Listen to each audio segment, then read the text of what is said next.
Okay, cool. Good morning, Gina Maria. Good to see you. I hope everyone is doing well out there. How was that eclipse? We'll let people come in and get settled. But yeah, I don't know. How was that eclipse for everybody? It was pretty intense. I feel like I got kind of, you know, the energy flow of yesterday was pretty wild, and I don't know, I did not have any energy for the entire day until the eclipse started happening, and then I was wide awake and couldn't get to sleep. And it feels I don't know, a little spicy out there. Just curious how everybody's doing today. Thanks for coming on in and joining me. Excuse me. So I'll just uh yeah, somebody says they could not sleep. Me too. I'm wondering if anybody else out there had sleep disturbances. And this, I think everybody has been kind of setting their sights on the total solar eclipse that's going to be happening on April 8th, which we'll talk about down the line when we get closer to that event. And this is sort of a partial lunar eclipse, and I think that it sort of maybe got swept under the rug or people like slept on it. But coming into that eclipse moment last night, and we had the full moon at I think like 1 a.m. Mountain Time, which would have been midnight Pacific, should have been 3 Eastern Time. And yeah, just all last night, the energy was like felt really electric and eclipsy. I don't know, I don't have a better word for it. And I have to admit, like today I'm feeling a little out of sorts. I like did a bunch of prep for this, and I don't know if I'm going to read any of my notes because they're all small. But yeah, usually I'm like, yeah, whatever. And today I like have all this anxiety. Things are feeling, yeah, a little interesting, a little eclipsy. And this was a South Node eclipse, right? So we're talking about releasing, letting go, things that have been digested, maybe can be excreted, things that can't be digested, maybe can get composted, and sort of patterning around the Libran archetype, which maybe no longer serves us. And I think one of the there are a couple themes that come up around the Libra archetype. We're talking like relationality, right? We're talking balance, we're talking harmony, we're also talking justice. Libra is the sign of the scales, which is the only inanimate object in the zodiac, which I think is a pretty interesting thing to note, right? That everything else is animal or a person, right? Except for Libra, which is the scales, right? Or maybe like tries to maintain an objective vibe, right? But it is also part of our circle of animals. It is part of the space zoo, right? So I think that, yeah, Gina Maria is saying that the eclipse was very intense. Yeah. Um, Hello, Jess. So, I think that the scales, this inanimate object, being included in the zodiac, one speaks to maybe an animacy, right? That also objects get to have a life here, right? They have feelings. And as much as Libra might want to be like, no, it's like, you guys just make yourselves like whatever you guys want, right? Libra still has feelings. And I think it's really important to acknowledge the parts that maybe get abandoned, maybe get forgotten about, maybe get pushed away because we're trying to promote harmony in the external world, right? And what our own needs and desires are. And I think this is, as I've been thinking about this eclipse, this is something that's been coming up, that we need what can be released, or a thing that can be released, maybe that's a better way of saying it, is the ideas, right, or false identities that stand in the way of us experiencing our true values, our passions, our desires, our actual feelings, right? I think that one of the shadow sides of Libra is the people pleasing, right? Self-abandoning, contorting oneself so that other people feel some type of way.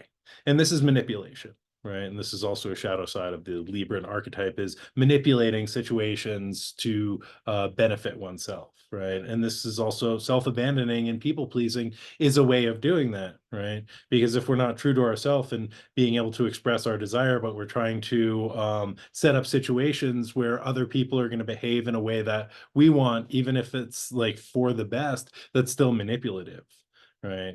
And I think that there's a like kind of reworking of the things on the scales that gets to happen with the eclipse, right? And again, a south node eclipse is a release point. It's asking for a letting go, and this is also happening around a full moon, right? Which is the culmination, right? It is the culmination of the seed that was planted during the new moon. So we get to see, whoa, that's how that turned out, and what might need to be adjusted to carry this forward, to hold on to this, to work with this, right?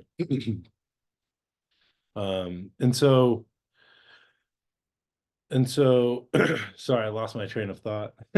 Right. Okay. So full moon is also like this culminating point, right? So again, we have this other kind of marker around endings and what might need to be released and what might need to be readjusted. And this is not everything's gone, right? We're not doing a Libra fire sale. We're just standing back objectively, right? And looking at, okay, what is working here and what maybe is not working, what relationally is not working, what is being reflected that isn't working, what in our sense of justice is not working. And I think one of the themes that I've been noticing around justice and diplomacy, which are these Libran tendencies, right, is an overemphasis on trying to like make everybody feel good, right, at the expense of real suffering. And I think that we've seen this on the global stage with what's happening in Gaza and Palestine, right? And the diplomatic efforts that have just perpetuated great harm and atrocities. And it's interesting, I was looking at the news before this, and it is part of my practice to look at the news. One, because I don't know, maybe I like that nervous system activation, but also to see um, how what happens in the celestial realms plays out in the terrestrial realms. And there was a vote today for an immediate ceasefire in Palestine and Gaza, and the U.S. abstained from that vote, right? Which is, I think that the more shadowy sides of Libra has been perpetuating this conflict through like diplomatic means, right? Through people pleasing, through trying to keep everybody happy. And with this eclipse, maybe that kind of goes out the window, and actual justice can occur, right? There can be actual attempts at like helping. All right. Sorry, I'm just checking my the messages that are coming in. Um, yeah, Wounded Healer is saying that they spoke to their spouse on the way home a few minutes ago about letting go of what's not serving us. That's what's up, and I think that this energy like comes up, and we talk about the astrology so we know, so that we can have awareness, so that we can have context. And I think this is one of the beautiful gifts of astrology, or any system, whether it's the tarot or I Ching, or any divinatory or spiritual system, is that I think it helps to provide context for what's going on, right, in the chaos of the world, and to have a sense of, okay, there is an eclipse going on and it's touching on these themes, and I can, let's think about how we can release the things that are no longer serving us in a relational context, and how can we do that intentionally, I think can be really helpful. Because this is going to happen no matter what, right? These things come up in the collective consciousness, especially if like your chart is activated in the Libra Aries axis, right? If you have angles or sensitive points or placements in that axis, this is going to bring some stuff up, right? And it might bring things up in unconscious ways, which still need to be dealt with, right? But if we can be conscious about what's coming up and how we can show up for it, it can bring some ease, right? It can help us to have intentional conversations about what's going on. Um, okay, so Jess is saying the eclipse happened in my seventh, right on my natal Mars and descendant. Woo! Uh, okay, so landlord selling the house. Um, okay. Yeah. And Jess is maybe getting money to get bought out of their lease. So one of the things about yeah, just this point that it's happening in Jess's chart on their Mars and their descendant, and descendant is sort of like other people, right? Relationships. um the things that we project onto others, and also Mars is cutting and releasing and letting go, right? So for Jess, another theme of like what might need to be let go and like what cords might need to be cut, right? And Mars is very much the ruler of Aries, is very much about like, this is what I want, this is about me, right? And Mars on the descendant in Libra might be like, well, I don't need to do what I want to do. Like, let's do what you want to do. And like, we can make you happy, right? And that Mars might not have a lot of agency to express itself, and it might have to find creative ways of expressing itself, right? And so to think about what might need to be released so that that Mars has a little bit more freedom to express their desires, right? Or what might need to be cut, right? Mars is cutting and separating, right? What might need to be separated so that a sense of individuality can emerge. Okay, cool. We're all here now, right? I feel like we've arrived. So let me just pull up my notes, because so I've been thinking about Libra, right, in relation to this eclipse. And one of the stories that comes up for me with Libra is from Greek mythology. And it's the story of the Judgment of Paris, which is an interesting tale. This is the kind of precursor to the Trojan War.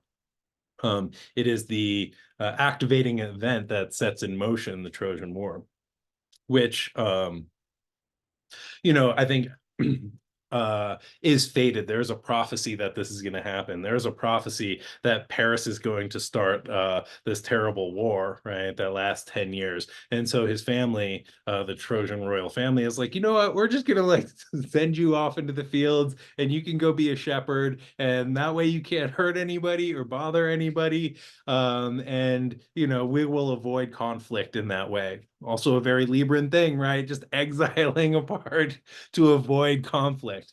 But fate is fate, and fate tends to show up when it's ready. No matter if we're a shepherd in the middle of nowhere, or right in the mix of it, fate is going to bring us. Got some connectivity issues, but hopefully this reconnects soon. Anyway. Fate is fate, and fate tends to bring us to where we're supposed to be. And so in the Judgment of Paris, there is a wedding that is occurring between Peleus, who is immortal, and a mortal, not immortal. Peleus is a mortal, and a sea nymph, Thetis. Um, and these happen to be Achilles' parents, if I remember correctly. And in the story, there is a wedding, a very Libran affair, and everybody is invited, right? All the gods, all the heroes, all the demigods, all the mortals who mean anything, all the royal families, everybody's invited except for Eris, the goddess of discord, because everyone's like, ooh, remember the last time like we invited her to a wedding? Right? She got drunk and like pushed the cake into the pool and then stormed off, and then was crying in the bathroom for 45 minutes. Yeah, like, she's not good at weddings. Let's not invite her. Right. And so everybody gets invited except for Eris. Eris has some feelings about this and is like, oh, I'm gonna show these fools, right? And so she shows up with a golden apple inscribed upon it, to the fairest, and then rolls this down the banquet table, and it lands in front of Hera, Aphrodite, and Athena. And each one of them grabs for it, and they're like, oh, this is mine, I'm the fairest, right? And they just get into it, and this whole row pops off, and there's hair pulling.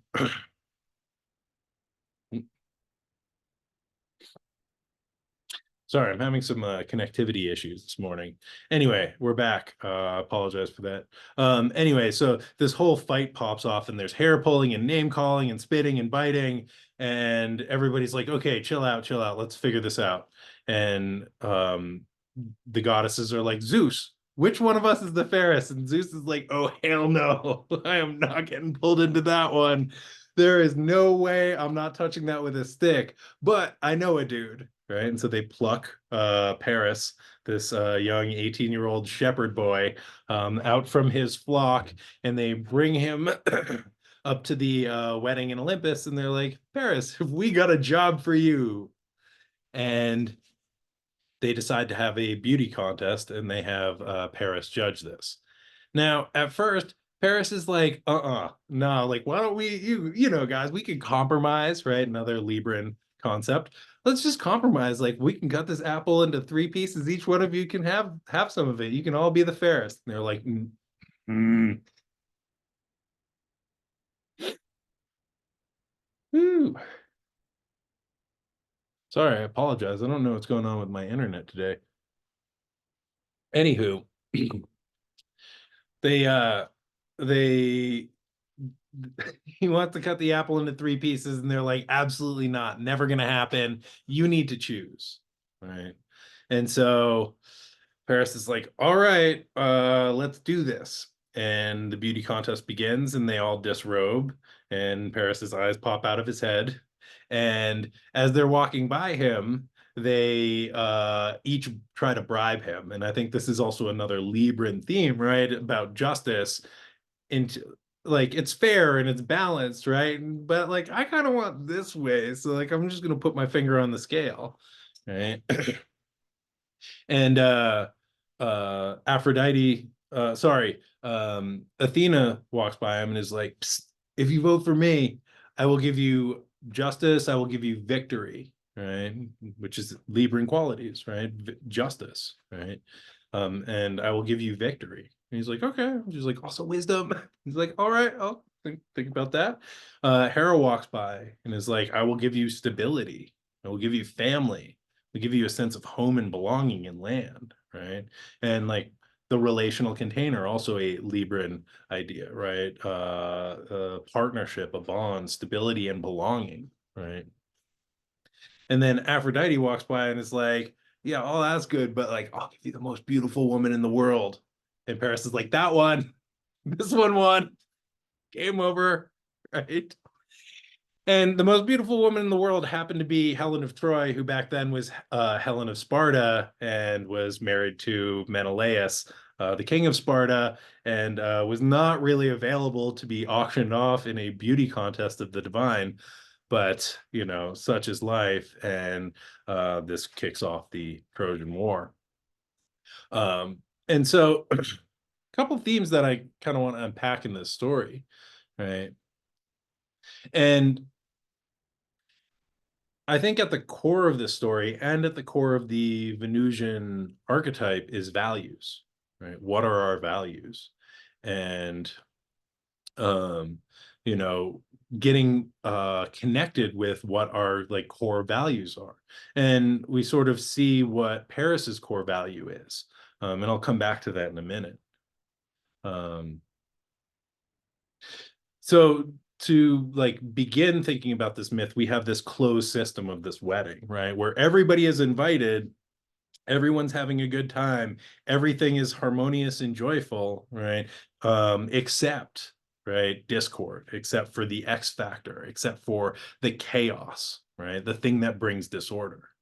Um, and because this part of the self or the system is rejected, right, it gets really angry and it disrupts everything and it blows everything up.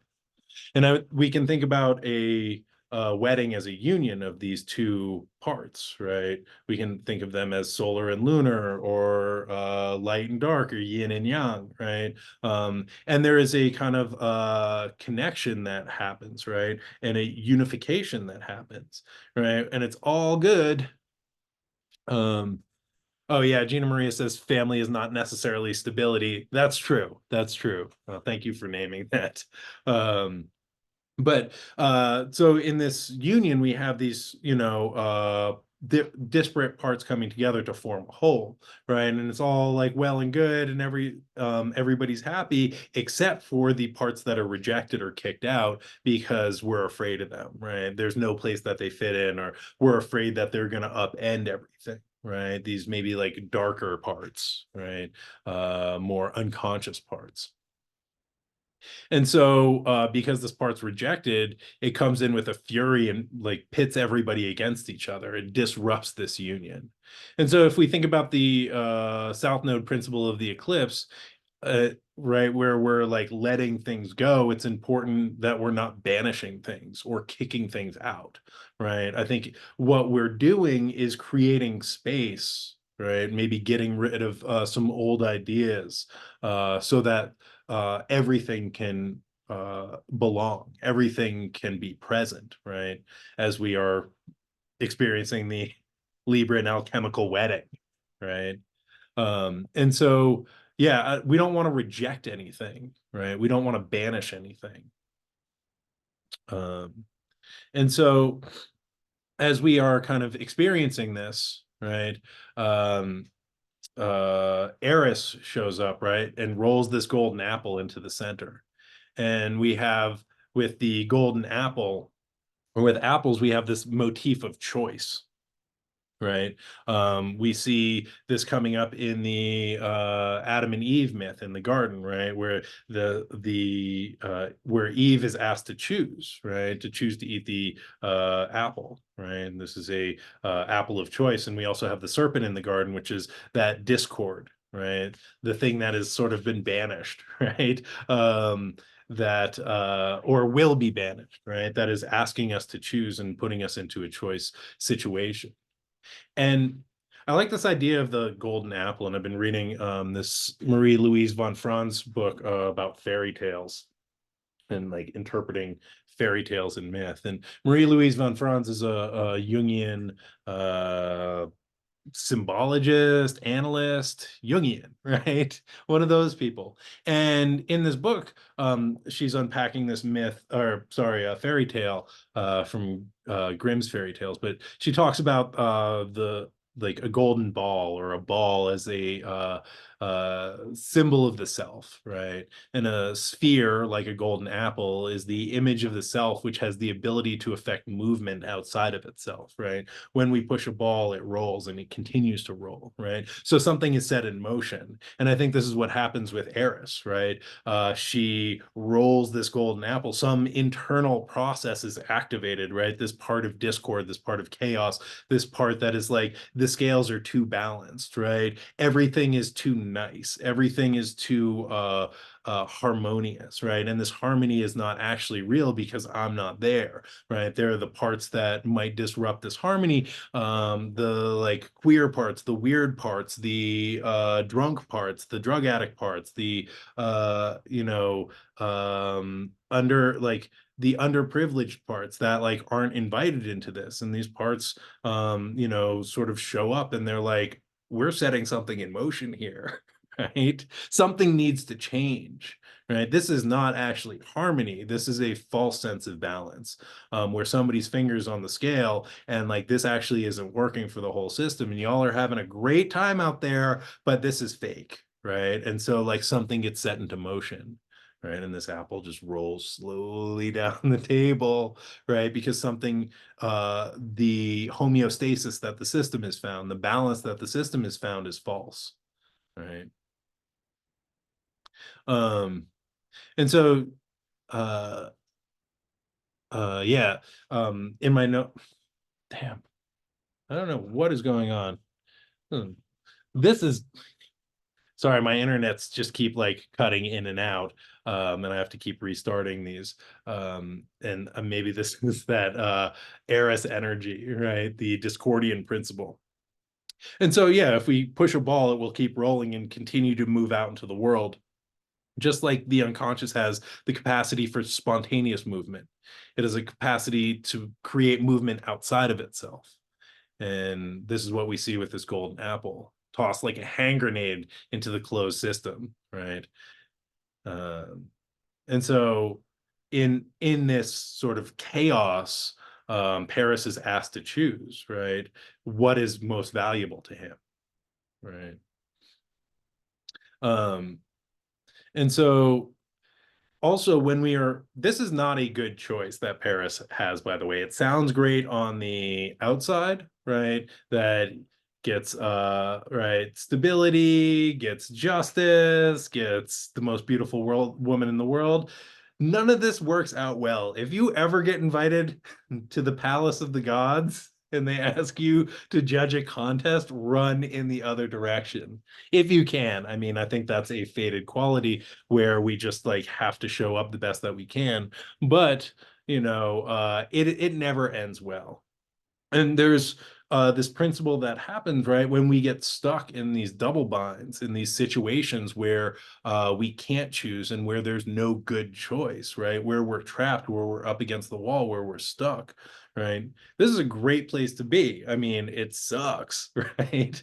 But it allows the sort of core sense of value to emerge, right? The thing that is the most vital tends to come up, right? Even if we don't choose, that is still a choice. And I think this is also a Libran principle, is being like, you know what, like we'll just keep everything like cool and like you choose, right? Like, or like, I don't want to hurt anybody, right? So we'll just wait and see what happens. And I think this is also making a choice. Not choosing is a choice that we make. And I think in these situations where we're stuck, where we're trapped, where we're in a double bind, it gives an opportunity for the most authentic parts of the self to show up, right? And to have that space for that vitality. And this is what brings up that discord, right? That this is what gives the space for Eris, is when we are stuck and when we are trapped, right? And there is no good choice. And any way we choose is going to throw the system out of whack, right? Because that's actually what Eris needs. And I think that's what excuse me, the eclipse is asking for, right? Is that the system, the balance of the system is actually like not healthy anymore. It has lost its connection with the vital flow of the universe. And so something needs to be readjusted. And I think what has been, if we take this myth, what is disconnecting us from that vital flow of the universe is that these parts have been rejected, these more shadowy parts, right? The discordant parts have been pushed out and not invited, right? And if we think about Venus as or Aphrodite as the goddess of love and desire, right? And passion, right? Where is the passion? Right? Maybe like that passion has been rejected because passion is chaotic, right? Passion is discordant. And there are all these myths of Aphrodite getting people to fall in love with stuff that they're not supposed to fall in love with, right? And being struck by the arrow of Cupid, right? And falling madly for inanimate objects or inappropriate people or inappropriate things, which like totally upend the system, right? And as this is suppressed or rejected or pushed away, the desire principle, which is, not part of polite society, right? Maybe more now so that polite society exists on the internet. But the desire principle, which I don't think fits into the surface pleasantries of the Libran archetype, right? What our actual passions and desires are, right? And taboos and the things that do not fit neatly in a box or in a scale, right? And I think this is what Eris brings to the table. And I think this is also what Paris ends up choosing, right? Not not justice, right? Not a balanced scale, nor stability, right? Again, a balanced scale, but love, which is chaotic, right?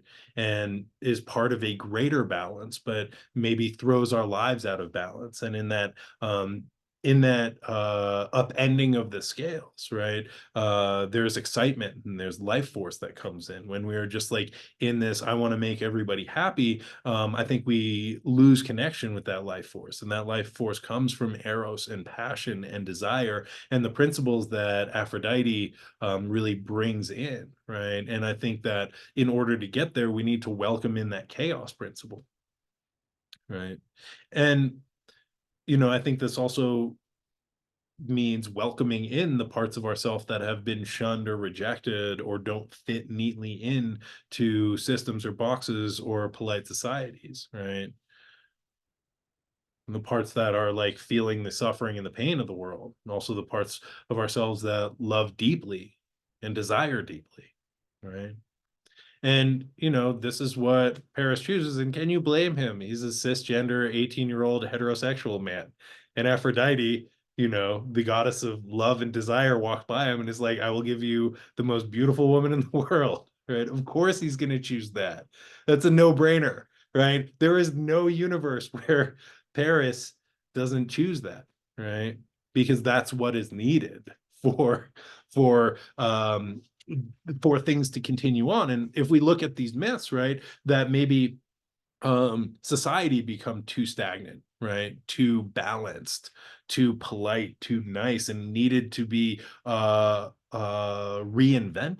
right? Unfortunately, the way that it was reinvented was through a 10-year war, right? But this is also maybe part of a bigger balance because we're still talking about it, right?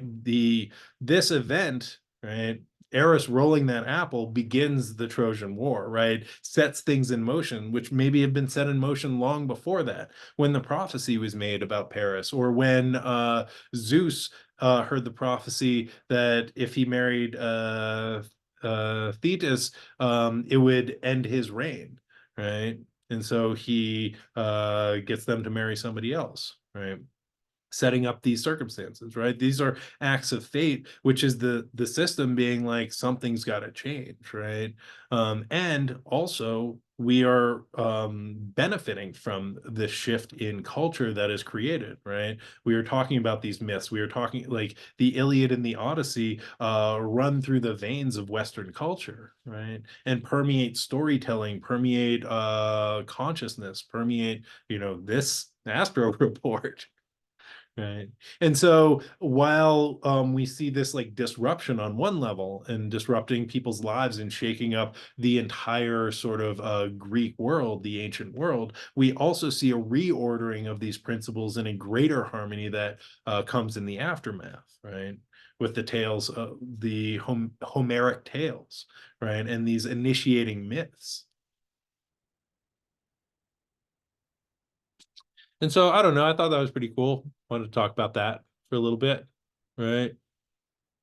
And I think that as I scroll down in my notes, I think that coming back to the astrology of the moment, right, and the South Node eclipse and the asking for release and for letting go, right? Again, what we are releasing is not banishing the parts that are messy or unkempt or uncomfortable, right? These are actually really important. We have Pluto trining the moon during this eclipse, right? And so I think that there's a real like pulling towards that depth into those messy parts, the parts that have been rejected or shunned, right? I think what we are being asked to release is the parts that are trying to maintain the status quo, right? The parts that are trying to keep things balanced at all costs, the parts that are trying to create harmony in the external world, thinking that will give us harmony in the internal world. Meanwhile, like to do that, it requires us to shove away all these pieces of ourselves that are longing for something else or asking for something different, right? Or just want to be invited to the goddamn wedding, right? And it's like, I know that she just sits there and cries, right? But like, come on, you got like let her soak, let her come in, right? I know at the last wedding she like threw a hand grenade in the middle of everything and like totally like ruined it, but like, come on, invite her, right? Maybe like there's something that she's asking for, right? Maybe if we can just be curious, right? Hey, you know, what, what if you were to come to this wedding, what would you need to make that feel okay? Right? How can we get you through this? You know? And um yeah, and I think that as we like push these parts away, they grow powerful in the shadows, right? And um I think that to invite them in helps to create a bigger sense of balance, right? And this is in the internal world and also radiates into the external world. Sorry, I just want to check my notes real quick because I wrote a bunch of stuff. I was got really inspired last night, and I wrote a bunch of stuff, and now I can't read any of it. um, oh yeah, and without the sort of like principle that Aphrodite is offering, this principle of love, whatever Athena and Hera are offering is empty. Um, oh, I have not started watching the number three body problem yet. Thank you for asking. That's on my list. Okay. Um, yeah. Okay. I think that's maybe enough on the eclipse on the Libra tail. Um, yeah, and I think again to sort of sum it up, um, you know, I think at the core of this is our value system, right? What we truly value. And I think that the discord, right, that gets invited in through the eclipse, and I think eclipses are straight up discordian, right? They are chaos. They are a schism in the system. I think it gives the opportunity to really connect in with what are my core values, right? And how can I orient through my value system, right? And my value system may be independent of my cultural, religious, spiritual, ancestral, familial value system. What is my unique value system? And how can I honor that in the choices that I make, right? How can I give some space for the Venusian qualities? And again, we're talking about Venus because they are the ruler of Libra where this eclipse is occurring, right? And so these Libran themes are coming to the surface, and we're sorting out, okay, what are the unhelpful ones, like peace at any cost, right? And what are the more helpful ones, like I value love, right? Or I value an ethic of love, or this is what I desire, and this sense of eros is what is going to sort of help direct me towards my goal, right? And achieve things in the world. And so we are getting this space, and I think just because the eclipse happened a couple of hours ago doesn't mean it's over. Oh, no, no, no. Eclipses unfold, right? It's like a snake coiling around time and space, right? So they unfold over time. And I've found they tend to get activated when Mars hits the eclipse point, either by conjunction, opposition, or square.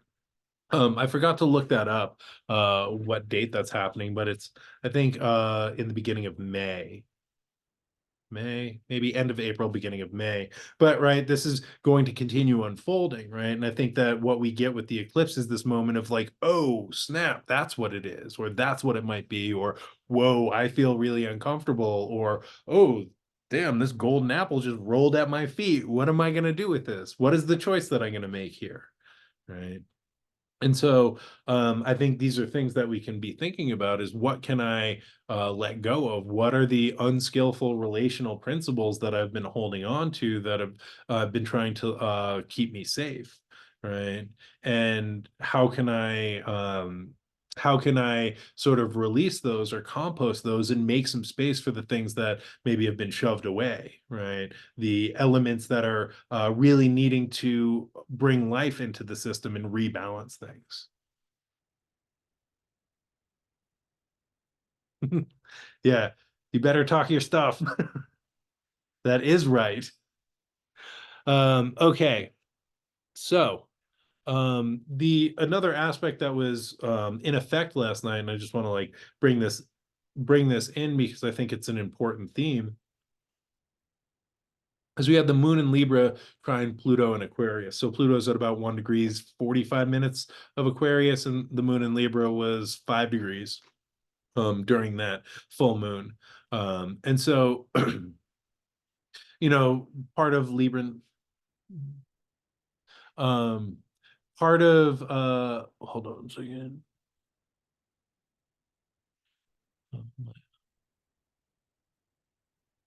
Um, so part of the Libran archetype, right, is reflection, right? And we are kind of balancing each other, right, through coming into the relational field, right? And this is great, right? And in relationship, we are co-regulate. In relationship, we are co regulating each other's nervous systems, right? And this is why therapy works. This is why relationships are great. This is how like babies learn attachment. This is how we repair attachment, is through co-regulation, right? Which is something that Libra is all about. Libra, a relational sign is about me and you like coming into a space and co-regulating together, right? And so we get this reflective quality, which is great. But on the shadow side, there can be this sort of surface reflection, right? I'm getting mirrored, I'm feeling good, I'm mirroring the parts of you that I like and like ignoring the other parts that like I don't like so much, or like kind of microaggressing them or shaming them, right? But we're like staying really on the surface. How are you doing today? Oh, I'm great, thank you. How are you doing? Oh, I'm great, thank you. Right? Everything's good, right? Performative happiness, performative kindness, a lot of like surface level reflection, right? Pluto in Aquarius, right, trining this moon, and trine is a supportive aspect, is like, oh hell no, right, get down here, and sort of like is pulling us beyond the surface reflection, right, or beyond the surface level, beyond the pleasantries and niceties, and is pulling us deeper, right?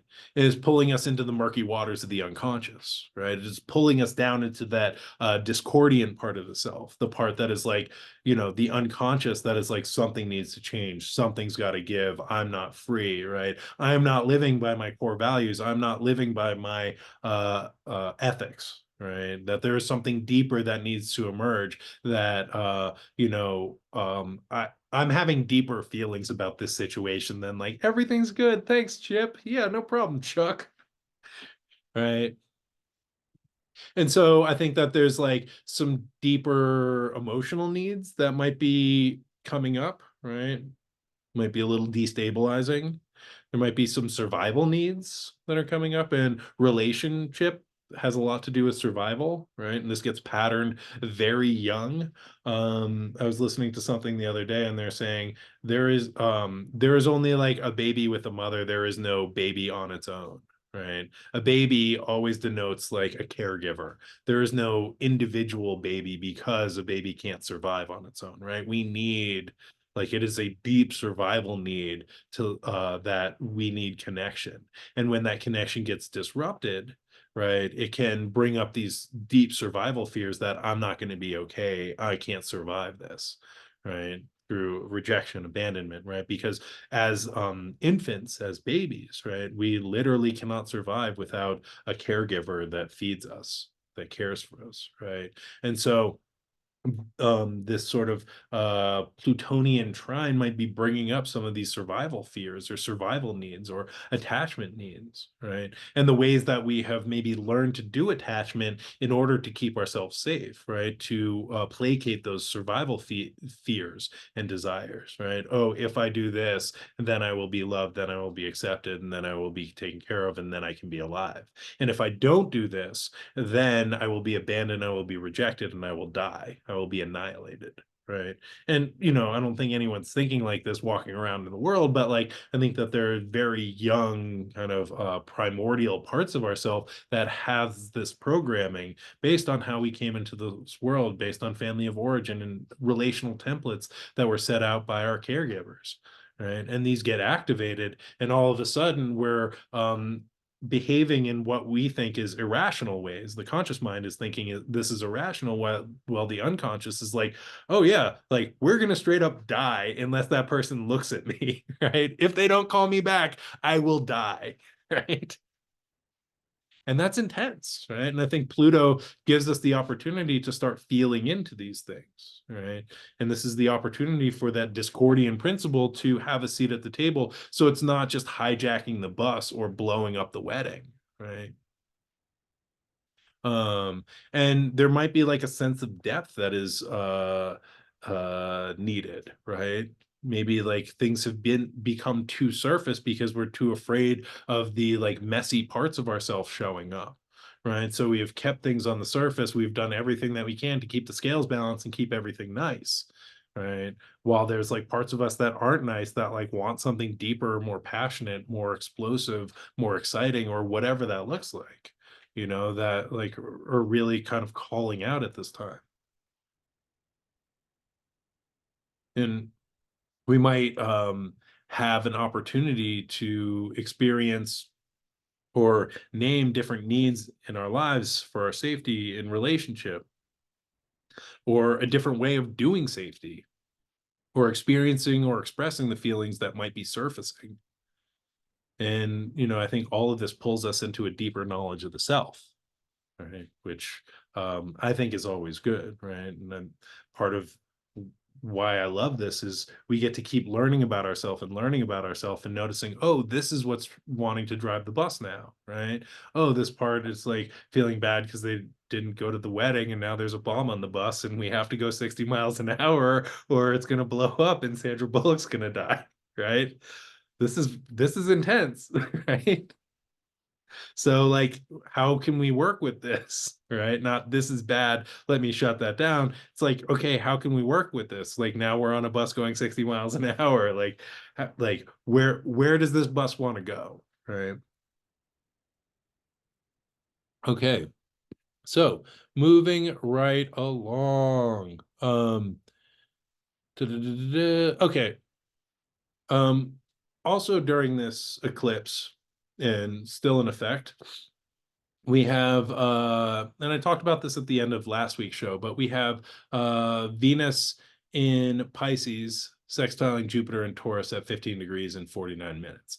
And this was exact on Sunday, March the 24th, but was in effect, right? And so we have Venus sort of coming off of this conjunction with Saturn, which happened last Thursday, I believe the 21st, if my math is correct. Right. And Saturn, again, restrictive, repressive, right? Reality principle, Venus flying high, dreaming big in exaltation in Pisces. And Saturn is like, shh, girl, like, get down here, get back to reality, right? Check yourself. And Saturn in Pisces, I think, is doing a lot of reality checking, right? Which can feel like a bummer at times, but I think is ultimately helpful because it helps us to build the infrastructure to make our dreams a reality, right? And so I think Venus is the opportunity that Venus had with the Saturn conjunction is to learn about limits and boundaries, right? Learn about maybe like what it takes to make this dream a reality, right? What is the sort of infrastructure that I can build around myself to bring these things into reality? And then coming off that, coming into a sextile, which is a supportive communicative aspect with Jupiter, in Venus's sign of Taurus. So we have Jupiter and Venus in mutual reception, right? Uh, Jupiter is the ruler of Pisces, where Venus is, and Venus is the ruler of Taurus, where Jupiter is. So that's mutual reception. They're in each other's houses. Um, yeah, they're in each other's houses, right? They are at each other's Airbnbs. Right, is the way that we can think about it. And they're calling each other out. Yo, what's the Wi-Fi password? Right? Oh, did you leave anything in the fridge? Oh, you left my favorite wine in the fridge. Thank you. Love you, Jupiter. Talk to you later. Right? They're in a nice, like, they're in mutual reception. They're in a nice, supportive relationship with each other.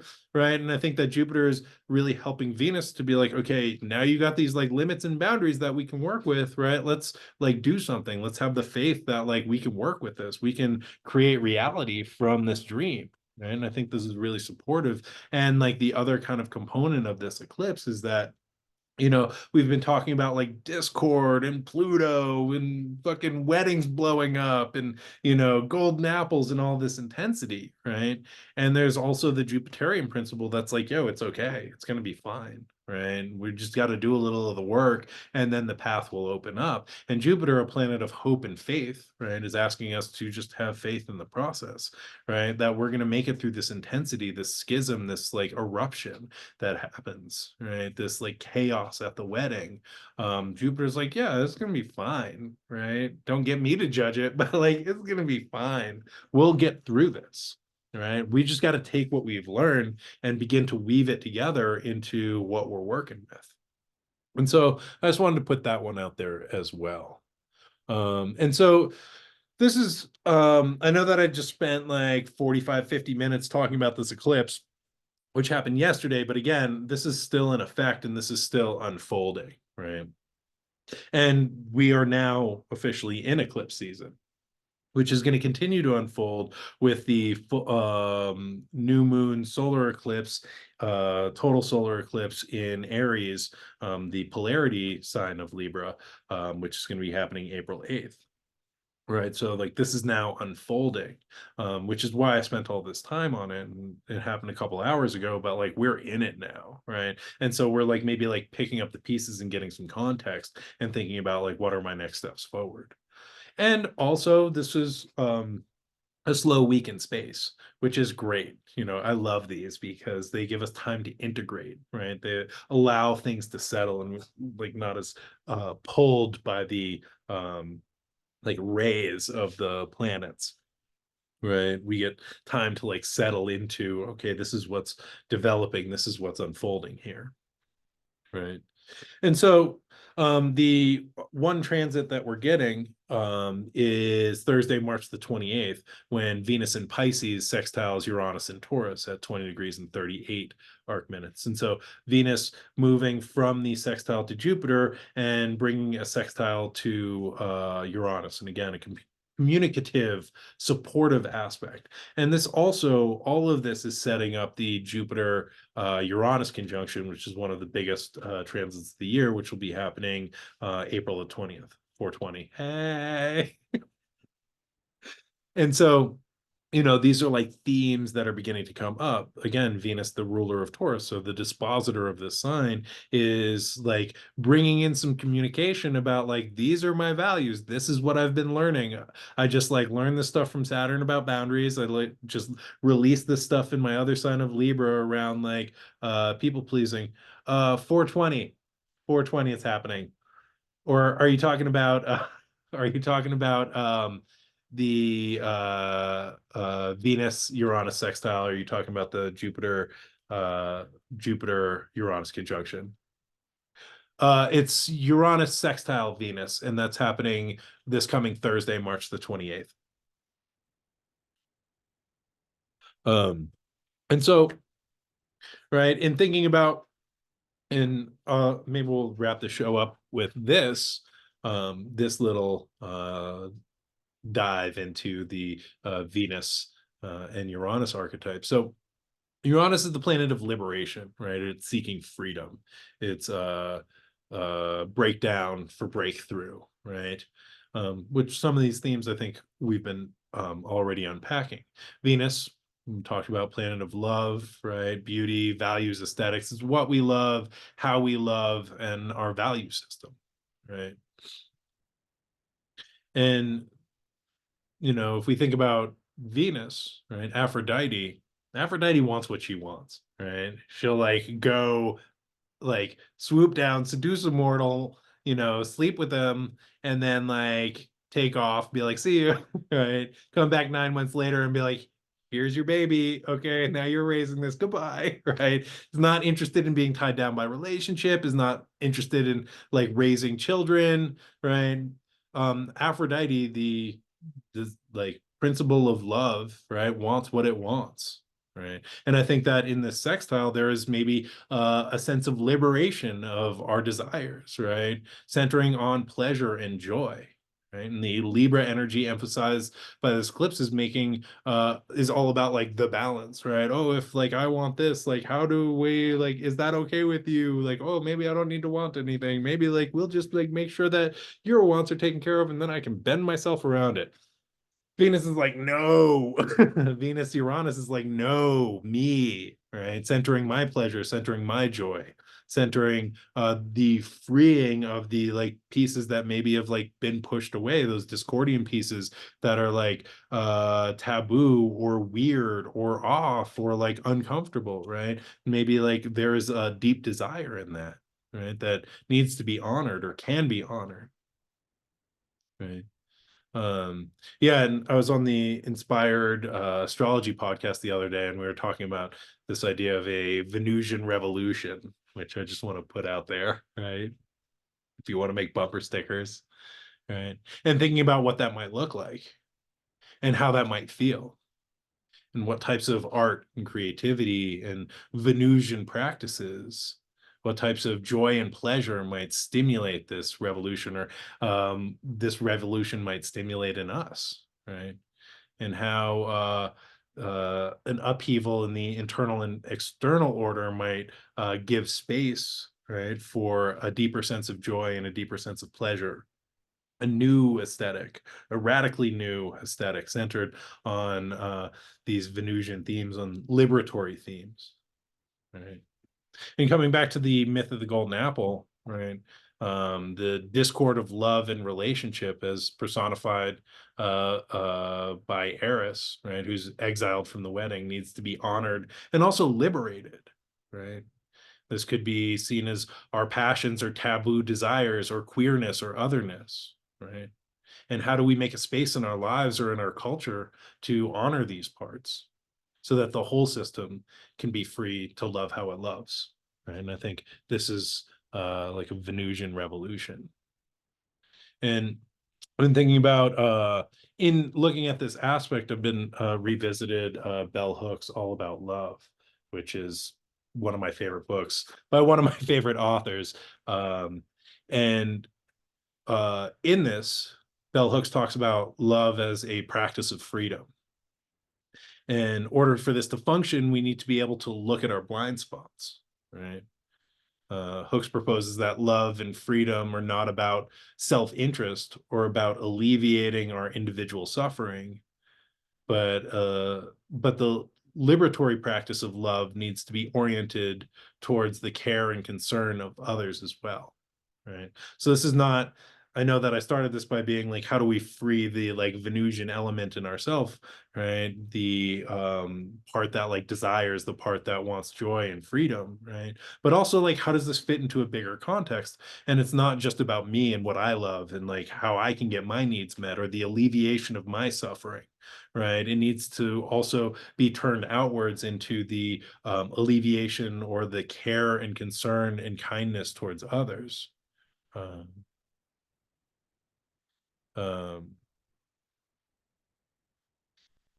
yeah. uh, there was a definition that I was going to read, but I seem to have lost it in my notes, so I'll just continue on. Um, Yeah, and so I think this also like brings up a sense of awareness, right? Noticing what the blind spots are, what my desires are, right? To notice, you know, what might have been like shoved away or felt unavailable, right? And in my seeking that, right, in my honoring that, also what blind spots might occur, right? And how I can have the courage to really work on my own blind spots, right? When things come up and I'm not noticing how my actions are affecting others, right? Um, and so Yeah, and if I notice blind spots in myself, I need to pay attention and have the courage to work through them. And love is not a passive act, but it's a practice of dedication and care, just like freedom. It takes work to cultivate. It's not just the rejection of the Saturnian principle, right? Not the like, don't tell me what to do, I'm going to do what I want. That's not true freedom, right? Freedom, I think, is a embrace of a deeper responsibility that is aligned with our values and inner knowing, and also takes into account the ways that our actions affect others. Right? Um, yeah. So, in All About Love, Bell Hooks draws on the work of M. Scott Peck and his definition of love, which is the will to extend oneself for the purpose of nurturing one's own or another's spiritual growth. Read that one more time. The will to extend oneself for the purpose of nurturing one's own or another's spiritual growth. Right. And so this is an action thing, right? This is not the passive I am receiving, right? I am just being some type of way and then I get to have love, right? This is an act of nurturing. This is an act of dedication. This is a act of practice, right? Um, it's not just a feeling, and it's not an empty abstraction or a placeholder. This is like a continual thing that we practice. and engage in, right? And thinking about our own like spiritual elevation as well as the spiritual growth of those around us, right? And I think this is a very liberatory act. And I think that this is what Uranus sextile Venus can bring in, right? Is this ethic of love, as what Bell Hooks talks about, right?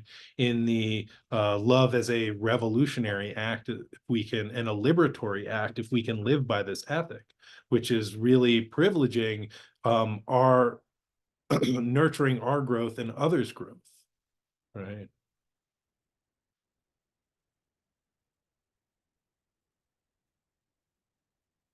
And so, yeah, I just wanted to sort of drop that in here as well and think about, because we're going through all of these Venusian shakeups and these Venusian themes, and we're coming into this moment of activation of love as a revolutionary and a liberating principle, and what that might look like, and the work that it takes in ourselves to be able to activate that, right? To notice our blind spots, to privilege the care of others in the whole system, right? Not just like what I want, what I need. Right.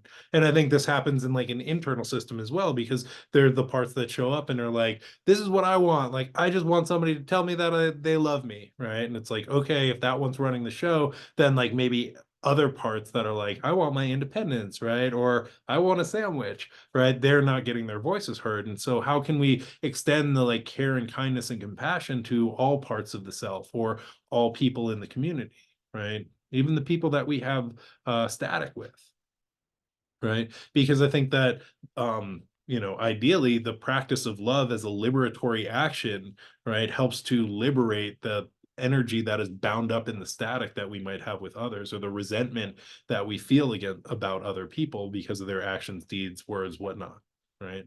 And so if we can center our spiritual growth and the others' spiritual growth, right, and the ways in which we can nurture that through our deeds, works, actions, thoughts, right, prayers and meditations, and I think this is a Venusian revolution, and I think that this can create powerful change in the world. Yeah, and I don't think that powerful change happens with like one fell swoop, right? It is a long series of events that begin with a prophecy long ago and culminate with an apple rolling down a table, right? And we can show up for the parts that we are called for, right? And we can show up with this, you know, love ethic, this ideal that love is a liberatory principle, right? But this is not just about our liberation. This is the liberation of all sentient beings, and to pay attention to the ways in which we're able to nurture their spiritual growth, and as well as our own spiritual growth. And then on Monday, April 1st, Mercury is going to go into Gatorade. And with that, my friends, I will bid you adieu. Thank you so much for tuning in to another week in space. I just want to let everybody know that I do this on the Astrostar app. What's the Astrostar app, you might ask? Oh, well, thanks for asking. It is a great free app that you can get wherever you get your apps at. It is the Astrostar Live app, and it is a great astrological community that provides a lot of live talks, classes, community conversation with a lot of real live astrologers like me, right? Others including Tara Tall, Sam Reynolds, Michael Bartlett, bunch of people who are like real deal astrologers doing real deal work, who are like speaking at conferences in Norwalk and whatnot. And yeah, they are there. You can communicate with them. You can get readings from them. You can get readings from me. You can find all of this and so much more at the excellent Astrostar Live app. If you're catching this on Instagram, there is a link in my bio if you want to sign up for that. There's also one in my stories. If you're catching this on the YouTubes, there I will put a link in the show notes. If you're catching this on Astrostar, like Gina Maria, hey, nice to see you. Oh, well, they just went away, but thanks for the people on Astrostar. Ciao. Nice to see you, Leslie.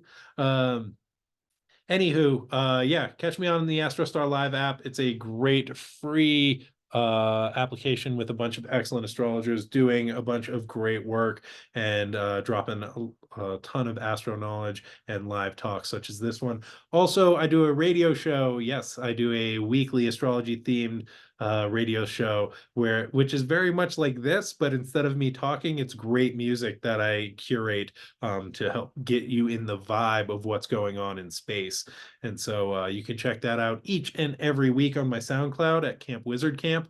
I also drop a link to it in my stories on Saturday when it comes out, or you can check it out on my Patreon, Camp Wizard Camp on the Patreon. You can get that for the low price of $3 a month, delivered to your inbox each and every week with the added benefit of the show notes and track listings, which are much coveted. So check that out if you're interested. Yeah. And that, my friends, is all the Astro weather that is fit to print. Thank you all so much for tuning in. Oh, thank you, Anastasia. I really appreciate you. Thank you for tuning in. Yeah, that's that. Good night, folks. Thanks for being here. And yeah, I will see you all